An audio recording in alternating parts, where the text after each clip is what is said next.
Hello everyone, welcome back to today's video. I hope everybody is doing well by God's grace today.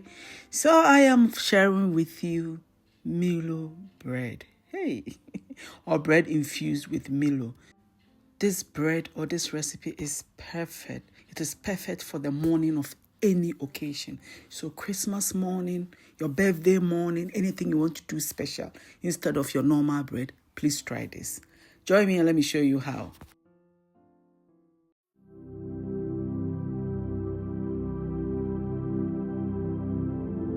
For this recipe, I use bread flour, or strong flour, or hard flour. To that, I added my sugar and then I'm adding some powdered milk. I'm also going to add my yeast and then salt, okay, and then my Milo. I also added cocoa powder. Obviously, this is an experimental recipe, so I wasn't sure how this bread will come out without the dark color of cocoa powder. So I added just 30 grams of cocoa powder to help bring that beautiful dark brown color out, because I didn't think Milo can do that. So once I put everything together, I'm going to mix it so that everything is combined. I wanted all the dry ingredients to be combined before, but then I thought my hook wasn't doing it, so I used a spatula. So yeah, I use a spatula first. You can knead this by hand. You can totally knead this by hand, but I've told you, no hand kneading for me again, okay? So I've added my egg and then evaporated milk, okay, and some water.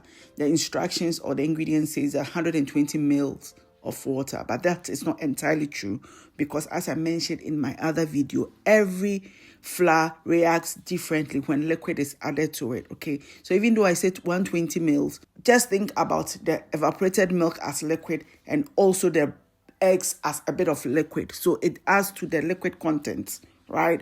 Okay, I've now added my butter. So you have to be careful about that. Don't just collect 120 mils of water and add it.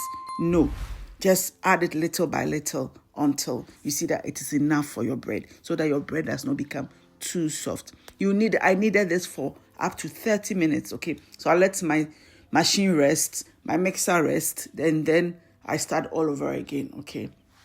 All right, so now I take it out of my machine and I give it a little bit of a knead for about 5 minutes before I start to mold my Milo bread, okay? So I put my tin there so that when I'm molding it, I make sure to get the exact length of that tin. So what I did is I rolled it the first time and then that's just kind of rolling.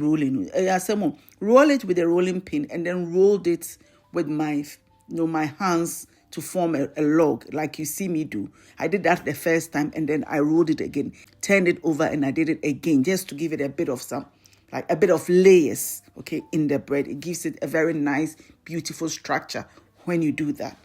So I set that aside and then the rest of it, I formed it into balls, okay, because I like this kind of bread where, the tear bread, how do we call it? Pull apart bread. That's what we call it. By in Ghana, a friend, awai or something like that. I don't know. Yeah.